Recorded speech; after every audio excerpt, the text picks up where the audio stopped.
ശരിക്കും നമ്മൾ സ്കൂളിൽ നിന്ന് ഒക്കെ വന്ന് ബാഗ് ഊരി വെച്ച് നിൽക്കുന്ന ആ ഒരു ഫീലിംഗ് ആണ് ഇപ്പോൾ എക്കോസ്പോർട്ടിന്. അപ്പോൾ ഇതാണ് ആ ഒരു ഇൻഫ്ലേറ്ററിൻ്റെ കിറ്റ്. ഇനി ഇതിൻ്റെ പ്രവർത്തനം എങ്ങനെയാണ് ഞാൻ കാണിച്ചു തരാം.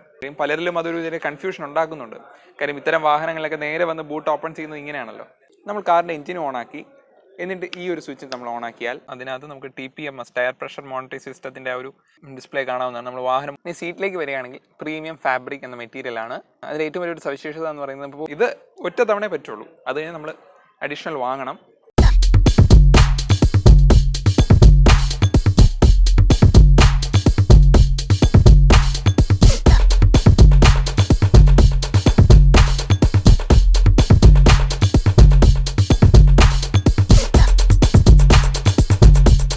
കാസ വ്ലോഗ്സിന്റെ പുതിയൊരു എപ്പിസോഡിലേക്ക് എല്ലാവർക്കും സ്വാഗതം. ഞാൻ കരുൺ, ഞാൻ ശരൺ.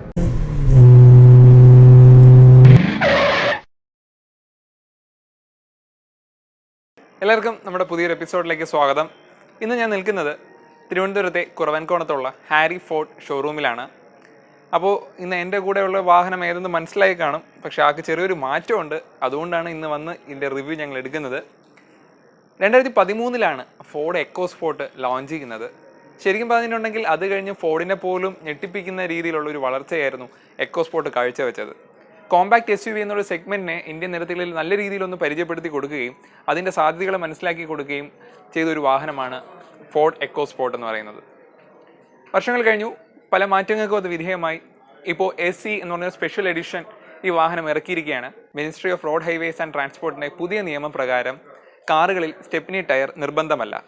പക്ഷേ അങ്ങനെ നിർബന്ധമല്ലെങ്കിൽ അതിന് പകരം ഒരു വാഹന നിർമ്മാതാവ് ചെയ്യേണ്ടത് ആ ഒരു വാഹനത്തിൽ ടയേഴ്സ് ട്യൂബ്ലെസ് ടയേഴ്സ് ആയിരിക്കണം. മാത്രമല്ല ഒരു പങ്ക്ചർ കിറ്റും കൂടെ കൊടുക്കണം. ടയർ പ്രഷർ മോണിറ്ററിംഗ് സിസ്റ്റം എന്ന സാങ്കേതിക വിദ്യയും വാഹനത്തിൽ ഉണ്ടായിരിക്കണം. അപ്പോൾ ആ ഒരു മാനദണ്ഡം പാലിച്ചുകൊണ്ട് തന്നെയാണ് ഫോർഡ് എക്കോസ്പോർട്ട് SE ഇറക്കിയിരിക്കുന്നത്. ഇപ്പോൾ നമുക്ക് കാണാൻ കഴിയും പിന്നിലുള്ള ആ ഒരു സ്റ്റെപ്നി ടയേഴ്സ് ഇന്നിവിടെ ഇല്ല. ഇപ്പോൾ ഈ ഒരു എഡിഷനിലില്ല. ശരിക്കും നമ്മൾ സ്കൂളിൽ നിന്ന് ഒക്കെ വന്ന് ബാഗ് ഊരി വെച്ച് നിൽക്കുന്ന ആ ഒരു ഫീലിംഗ് ആണ് ഇപ്പോൾ എക്കോസ്പോർട്ടിന്. പിൻഭാഗം മൊട്ടയായി പോയി. പക്ഷെ പലപ്പോഴും ഞാൻ വിചാരിച്ചിട്ടുണ്ട് പണ്ടൊക്കെ ഈ വാഹനം കാണുമ്പോൾ ബാക്കിൽ നിന്ന് ആ സ്റ്റെപ്പിന് മാറ്റി എങ്ങനെയായിരിക്കും. പക്ഷെ വിചാരിച്ചത്ര ഒരു പ്രശ്നമൊന്നുമില്ല. ഭയങ്കര ക്യൂട്ട് ലുക്ക് ഇപ്പോഴും അത് കീപ്പ് ചെയ്യുന്നുണ്ട്. ഏറ്റവും വലിയ മാറ്റം ബമ്പറിലായിരുന്ന ആ ഒരു നമ്പർ പ്ലേറ്റിൻ്റെ ആ ഒരു ഭാഗം, ലൈസൻസ് പ്ലേറ്റിൻ്റെ ആ ഒരു ഭാഗം ഇത്തവണ ഒരു സെൻറ്റർ പോർഷനിൽ കൊടുത്തിട്ടുണ്ട്. ഈ ഭാഗത്ത് നമുക്ക് ക്യാമറ കാണുവാൻ കഴിയും. പക്ഷേ ബൂട്ട് ഓപ്പൺ ചെയ്യുന്ന ഒരു ബട്ടൺ അല്ലെങ്കിൽ ആ ഒരു ഡോർ ഹാൻഡിൽ ഇപ്പോഴും ടെയിൽ ലാമ്പിനോട് ചേർത്ത് ഇണക്കി വെച്ചിരിക്കുകയാണ്. സോ അതിൻ്റെ ചെറിയൊരു പ്രൊജക്ഷൻ നമുക്ക് ഈ ഒരു ഭാഗത്ത് കാണാൻ കഴിയും. പലരിലും അതൊരു ചെറിയ കൺഫ്യൂഷൻ ഉണ്ടാക്കുന്നുണ്ട്. കാര്യം ഇത്തരം വാഹനങ്ങളിലൊക്കെ നേരെ വന്ന് ബൂട്ട് ഓപ്പൺ ചെയ്യുന്നത് ഇങ്ങനെയാണല്ലോ. സോ അത് ഇത്തവണ അല്ല, മുൻപ് ഉണ്ടായിരുന്ന അത് തന്നെ കണ്ടിന്യൂ ചെയ്തിട്ടുണ്ട്. SEയുടെ ബാഡ്ജിങ് കാണാം. അതേപോലെ എക്കോസ്പോർട്ടിൻ്റെ ബാഡ്ജിങ് കൊടുത്തിട്ടുണ്ട്. പിൻഭാഗത്ത് വേറെ പ്രത്യേകിച്ച് മാറ്റങ്ങളൊന്നും തന്നെ ഇല്ല.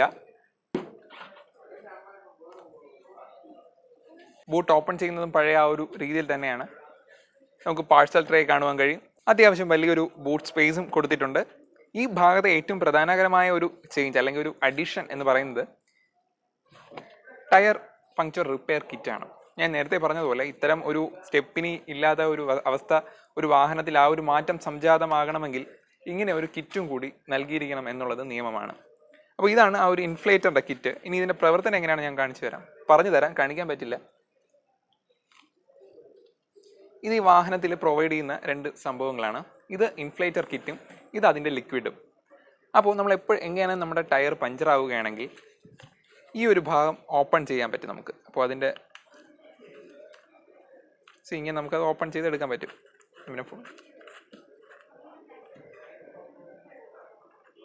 എന്നിട്ട് ഈ ലിക്വിഡ് ഇതിനകത്തോട്ട് ഇങ്ങനെ കമഴ്ത്തി വയ്ക്കണം. ഈ ഒരു ആംഗിളിൽ ഈ ഒരു രീതിയിലായിരിക്കും.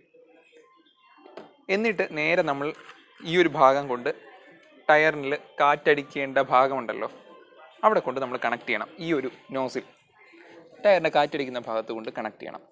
എന്നിട്ട് ഇതിൽ നൽകിയിരിക്കുന്ന ഈ വയർ കാറിനുള്ളിൽ തന്നെയുള്ള 12 വോൾട്ടിൻ്റെ സോക്കറ്റിൽ കണക്ട് ചെയ്യണം. നമ്മൾ കാറിൻ്റെ എഞ്ചിൻ ഓണാക്കി എന്നിട്ട് ഈ ഒരു സ്വിച്ച് നമ്മൾ ഓണാക്കിയാൽ ഈ ലിക്വിഡ് എല്ലാം കൂടി ഈ ടയറിനകത്താവുകയും ആ ഒരു പങ്ക്ചർ ആയ ഒരു ഭാഗം നമുക്ക് ശരിയാക്കാനും അത് കഴിഞ്ഞ് 200 കിലോമീറ്റർ ഓടാനും കഴിയും. സോ നമ്മൾ ഒരു കണക്കിന് നോക്കുകയാണെങ്കിൽ കുറച്ച് കൺവീനിയൻ്റ് ആണ്. രാത്രിയൊക്കെ ടയർ പങ്ക്ചർ ആവുകയാണെങ്കിൽ ഈ സ്പാനിട്ട് ടയർ റിമൂവ് ചെയ്യേണ്ട ഒരു പാടൊന്നുമില്ല. ജസ്റ്റ് വളരെ സിമ്പിളായിട്ടൊരു പ്രൊസീജിയറാണ്. വേറെ ഒന്നുമില്ല, എയറിന് പകരം നമ്മൾ ഈ ലിക്വിഡ് നിറയ്ക്കുന്നു, അത്രയേ ഉള്ളൂ. ഇത് ഒറ്റ തവണയേ പറ്റുള്ളൂ. അത് കഴിഞ്ഞ് നമ്മൾ അഡീഷണൽ വാങ്ങണം. അപ്പോൾ അതിൻ്റെ പ്രൈസ് ഡീറ്റെയിൽസ് ഒന്നും കമ്പനി പുറത്ത് വിട്ടിട്ടില്ല. ഉടനെ തന്നെ വാഹനത്തിൻ്റെ ലോഞ്ചിന് ശേഷം വിടുന്നതായിരിക്കും. അപ്പോൾ ഇതൊക്കെയാണ് ഇതിൻ്റെ പിൻഭാഗത്ത് വന്നിരിക്കുന്ന മാറ്റങ്ങൾ. ഡോറിനൊക്കെ അത്യാവശ്യം നല്ല വെയിറ്റ് ഉണ്ട്. അതിൽ നമുക്ക് എക്കോസ്പോർട്ടിൻ്റെ ക്വാളിറ്റി മനസ്സിലാക്കാവുന്നതാണ്. സാധാരണ നമ്മളെപ്പോഴും മുൻഭാഗത്തു നിന്നാണല്ലോ തുടങ്ങാറ്. അപ്പോൾ മുൻഭാഗത്തും സൈഡിലും പ്രത്യേകിച്ച് മാറ്റങ്ങളൊന്നും ഇല്ല. അതുകൊണ്ട് ഞാൻ ഒന്ന് ഓടിച്ച് പറഞ്ഞുതരാം. സൈഡിൽ പ്രത്യേകിച്ച് ചേഞ്ചസ് ഒന്നും നമുക്ക് കാണുവാൻ കഴിയില്ല. പഴയ ആ ഒരു രീതി തന്നെയാണ് ഡിസൈനും. 205/60 R16 പ്രൊഫൈലിലുള്ള നമുക്കൊരു ടയേഴ്സ് കാണുവാൻ കഴിയും. അലോയ് വീൽസാണ് പ്രൊവൈഡ് ചെയ്തിരിക്കുന്നത്. ഇനി മുൻഭാഗത്തേക്ക് വരികയാണെങ്കിൽ ഹെഡ്ലൈറ്റ് ഒന്ന് ബ്ലാക്ക് ഔട്ട് ചെയ്തിട്ടുണ്ട് കുറേ ഭാഗങ്ങളിൽ. അപ്പോൾ മുൻപുള്ള ടൈറ്റാനിയത്തിൽ നമുക്ക് കാണുവാൻ കഴിയുന്നത് ഒരു വൈറ്റ് ഫിനിഷ്, ഒരു സിൽവർ ഫിനിഷ് ആയിരുന്നെങ്കിൽ ഇത്തവണ അതൊരു ബ്ലാക്ക് ഔട്ട് ചെയ്തിട്ടുണ്ട്. മാത്രമല്ല മുൻ എഡിഷനിൽ ഉണ്ടായിരുന്ന ഒരു യെല്ലോ ലൈറ്റ് ആയിരുന്നെങ്കിൽ ഇപ്പോൾ അതൊരു വൈറ്റ് ലൈറ്റും ആക്കിയിട്ടുണ്ട്. ഗ്രില്ലിൽ പ്രത്യേകിച്ച് മാറ്റങ്ങളൊന്നുമില്ല. ഒരു ക്രോമിയത്തിൻ്റെ അതിപ്രസരം നമുക്ക് മുൻഭാഗത്ത് കാണുവാൻ കഴിയും. താഴെ ഫോക്സ് കിറ്റ് പ്ലേറ്റ്സ് കാണാം. ഫോഗ് ലാംപ്സും ഇൻഡിക്കേറ്ററും കൂടി ഒരുമിച്ച് കോർത്ത് ഇണക്കിയിട്ടുണ്ട്. സോ ഇതൊക്കെയാണ് എക്കോസ്പോർട്ടിൻ്റെ എക്സ്റ്റീരിയറിൽ ഉണ്ടായ ഡിഫറൻസസ്. ഇനി ഇൻറ്റീരിയറിലെ മാറ്റങ്ങൾ നമുക്ക് കാണാം. സോ ഡോഴ്സ് വെച്ച് തുടങ്ങുകയാണെങ്കിൽ നമുക്ക് പവർ വിൻഡോ സ്വിച്ചസ് കാണാൻ കഴിയും. അതേപോലെ ലോക്ക് അൺലോക്ക് ബട്ടൺസ്, ഡോറിൻ്റെ ആ ഒരു ഹാൻഡിലും ട്യൂറ്റേഴ്സും സ്പീക്കേഴ്സും കാണാൻ കഴിയും. പിന്നെ നമുക്ക് ഈ ഒരു ഭാഗത്തായിട്ട് ബോട്ടിൽ ഹോൾഡേഴ്സ് കൊടുത്തിട്ടുണ്ട്. ഒരു പ്ലാസ്റ്റിക്കിൻ്റെയും ഫൈബറിൻ്റെയും ഒരു കോമ്പിനേഷനിലാണ്, ഒരു മൾട്ടി കളർ കോമ്പിനേഷനിലാണ് ഇത് പ്രൊവൈഡ് ചെയ്തിരിക്കുന്നത്. ഇന്ത്യയിലേക്ക് കയറുമ്പോൾ ആ ഒരു പഴയ ആ ഒരു തനിമ നിലനിർത്തിക്കൊണ്ട് തന്നെയാണ് ഇന്ത്യയുടെ ഒരു ബ്ലാക്കിൻ്റെയും ബീജിൻ്റെയും കോമ്പിനേഷനാണ്. സ്റ്റിയറിംഗ് വീലിലൊന്നും പ്രത്യേകിച്ച് മാറ്റമില്ല. 3 സ്പോക്ക് സ്റ്റിയറിംഗ് വീൽ തന്നെയാണ്. അതിൽ ലെതർ റാപ്ഡാണ്. സ്റ്റിയറിംഗ് കൺട്രോൾസ് പ്രൊവൈഡ് ചെയ്തിട്ടുണ്ട്. കളർഫുള്ളായിട്ടൊരു മീറ്റർ ക്ലസ്റ്ററാണ്. അതിൻ്റെ ഒത്ത നടുവിലായിട്ട് നമുക്കൊരു TFT ഡിസ്പ്ലേ കാണുവാൻ കഴിയും. അതിനകത്ത് നമുക്ക് TPMS ടയർ പ്രഷർ മോണിറ്ററിംഗ് സിസ്റ്റത്തിൻ്റെ ആ ഒരു ഡിസ്പ്ലേ കാണാവുന്നതാണ്. നമ്മൾ വാഹനം ഓടി തുടങ്ങിയാൽ മാത്രമേ അത് ദൃശ്യമാവുകയുള്ളൂ. ഇനി ഡാഷ്ബോർഡിലേക്ക് നോക്കുകയാണെങ്കിൽ നല്ല ചരിഞ്ഞിറങ്ങിയിട്ടുള്ള ഒരു വലിയ വിശാലമായ ഒരു ഡാഷ്ബോർഡാണ്. നമ്മുടെ പ്ലേ ഗ്രൗണ്ട് പോലെയൊക്കെ ഇരിക്കുന്നു. അത്രയ്ക്ക് ഒരു വിശാലത നമുക്ക് ഫീൽ ചെയ്യും. ഒത്ത നടുവിലായിട്ട് നമുക്ക് ഇൻഫോർടൈൻമെൻറ്റ് സിസ്റ്റം ക്രമീകരിച്ചിട്ടുണ്ട്. ഒരു ഫ്ലോട്ടിംഗ് ടൈപ്പ് ടച്ച് സ്ക്രീനാണ്. ഫോർഡ് പാസ് എന്ന കണക്ടിവിറ്റി ടെക്നോളജി ഇതിലും ഇപ്പോൾ യൂസ് ചെയ്ത് വരുന്നുണ്ട്. വോയിസ് കമാൻഡ് തുടങ്ങിയ ടെക്നോളജി എല്ലാം ഇതിലിപ്പോൾ ഇൻകോർപ്പറേറ്റ് ചെയ്ത് വരുന്നുണ്ട്. എല്ലാം വളരെ ക്യൂട്ടാണ്. താഴേക്ക് വരുമ്പോൾ AC വെൻസും ഓട്ടോ ACയുടെ കൺട്രോൾസും കാണുവാൻ കഴിയും. ട്രാക്ഷൻ കൺട്രോളിൻ്റെ സ്വിച്ച് ഈ ഒരു ഭാഗത്തായി കൊടുത്തിട്ടുണ്ട്. 2 USB ഔട്ട്ലെറ്റ് നമുക്ക് ഈ ഒരു ഭാഗത്ത് കൊടുത്തിട്ടുണ്ട്. പിന്നെ ഗിയർ നോബ് വളരെ ചെറുതും ക്യൂട്ടുമാണ്. 5 സ്പീഡ് മാനുവൽ ഗിയർ ബോക്സ് ആണ്. മാനുവൽ മാത്രമല്ല ഓട്ടോമാറ്റിക് മോഡിലും ഇത് അവൈലബിൾ ആണ്. അപ്പോൾ ഗിയറിൻ്റെ താഴെയായിട്ട് 2 കപ്പ് ഹോൾഡേഴ്സ് കാണാം. ഒരുപാട് സ്റ്റോറേജ് സ്പേസ്, ചെറുതും വലുതുമായ ഒരുപാട് സ്റ്റോറേജ് സ്പേസ് ഈ വാഹനത്തിൽ അണിയിച്ചൊരുക്കിയിട്ടുണ്ടെന്നുള്ളത് എടുത്ത് പറയേണ്ട ഒരു ഫാക്ടറാണ്. കാരണം നമുക്ക് പല സ്ഥലത്ത് ഇപ്പോൾ ഇവിടെ ഒന്ന്, അതേപോലെ ചെറിയൊരു മൊബൈൽ സൂക്ഷിക്കാം ഈ ഒരു ഭാഗത്ത്. ഇവിടെ തന്നെ 2 കപ്പ് ഹോൾഡേഴ്സും പിന്നെ ചെറിയ ചെറിയ നാണയങ്ങൾക്ക് ഇട്ട് വയ്ക്കാൻ പറ്റിയ കുറേ ഒരു പോക്കറ്റ്സ് ഇതിൻ്റെ പല ഭാഗങ്ങളിലായി അവൈലബിൾ ആണ്. ആംബ്രസ്റ്റിൻ്റെ അടിയിൽ വളരെ ചെറിയതും എന്നാൽ ഡെപ്ത് കൂടിയതുമായിട്ടുള്ളൊരു സ്റ്റോറേജ് സ്പേസ് ഉണ്ട്. ഒരു കുറച്ചുകൂടെ താഴ്ന്ന പോസ്റ്ററിലാണ് നമുക്ക് ആംബ്രസ്റ്റ് അറേഞ്ച് ചെയ്തിരിക്കുന്നത്. ഇനി സീറ്റിലേക്ക് വരികയാണെങ്കിൽ പ്രീമിയം ഫാബ്രിക് എന്ന മെറ്റീരിയലാണ്. അതിൽ ഏറ്റവും വലിയൊരു സവിശേഷത എന്ന് പറയുന്നത് ഇപ്പോൾ വെള്ളമൊക്കെ നമുക്കൊന്ന് സ്പില്ലായാലും ജസ്റ്റ് നമുക്കൊന്ന് വൈപ്പ് ഔട്ട് ചെയ്യാൻ പറ്റും പെട്ടെന്ന് തന്നെ. കാര്യം വാട്ടർ അത്ര പെട്ടെന്ന് അത് അബ്സോർബ് ചെയ്യത്തില്ല. അപ്പോൾ ഈസിലി നമുക്കത് ക്ലീൻ ചെയ്യാൻ കഴിയുമെന്നതാണ് ഏറ്റവും വലിയൊരു സ്പെഷ്യാലിറ്റി. ഗ്ലോ ബോക്സിലേക്ക് വരികയാണെങ്കിൽ അത്യാവശ്യം വലിയ ഒരു ഗ്ലോ ബോക്സ് തന്നെയാണ് പ്രൊവൈഡ് ചെയ്തിരിക്കുന്നത്. ഈ വാഹനത്തിൻ്റെ 12 വോൾട്ട് കണക്ടിവിറ്റി ഈ ഒരു ഭാഗത്ത് കൊടുത്തിട്ടുണ്ട്. അപ്പോൾ ടയർ ഇൻഫ്ലേറ്ററിൻ്റെയൊക്കെ ഒരു കണക്ടിവിറ്റി വരുന്നത് ഇവിടെയാണ്. സൺ വീസേഴ്സ് ഉണ്ട്, മിറേഴ്സും ലൈറ്റ്സും ഒന്നുമില്ല. അതേപോലെ തന്നെ ഇവിടെ സൺഗ്ലാസ് ഹോൾഡേഴ്സ് ഉണ്ട്. വളരെ ഒരു ഉയർന്ന പൊസിഷനിങ്ങിലാണ് ഞാനിപ്പോൾ ഇരിക്കുന്നത്. പിന്നെ സൺറൂഫിൻ്റെ കൺട്രോൾസ് ഈ ഒരു ഭാഗത്ത് നമുക്ക് കാണുവാൻ കഴിയും. അല്ല, ചെറിയ ക്യൂട്ടായിട്ടുള്ളൊരു സൺറൂഫാണ്. ഓട്ടോ ഡിമ്മിങ് ആയിട്ടുള്ളൊരു മിറേഴ്സ് കാണാൻ കഴിയും.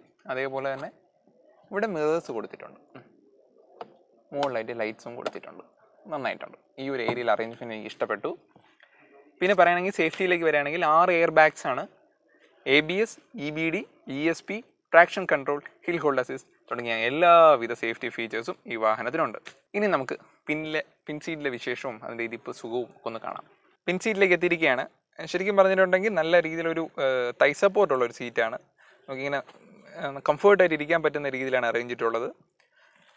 നടുഭാഗത്തായിട്ട് ചെറിയൊരു സെൻറ്ററിലാണ് കാണുവാൻ കഴിയും. അതുകൊണ്ട് തന്നെ നടുവിലെ യാത്രയും ലെഗ് സ്പേസും അത്ര നല്ലതായിരിക്കില്ല. വളരെ ചെറിയൊരു ലെഗ് സ്പേസ് ഈ ഒരു ഭാഗത്ത് കിട്ടത്തുള്ളൂ. സീറ്റൊക്കെ ഒരല്പം സ്കൂപ്ഡാണ്. അതുകൊണ്ട് അത്യാവശ്യം ഒരു കംഫർട്ട് നമുക്ക് പിൻസീറ്റിൽ ലഭിക്കുമെന്ന് പ്രതീക്ഷിക്കുന്നു. കാര്യം അത്യാവശ്യം ഒരു ലെഗ് സ്പേസ് എന്നേ പറയും. ഇപ്പോൾ ഏറ്റവും പിന്നിലേക്കിട്ട അവസ്ഥയിലാണ് ഡ്രൈവർ സീറ്റ്.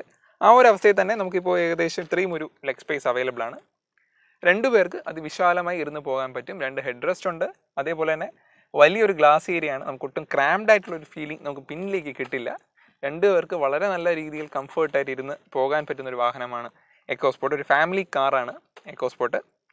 പ്രത്യേകിച്ച് ഒരു ഗിമ്മിക്കുകളൊന്നും പിൻ ഡോർ പാഡിലേക്ക് വന്നിട്ടില്ല.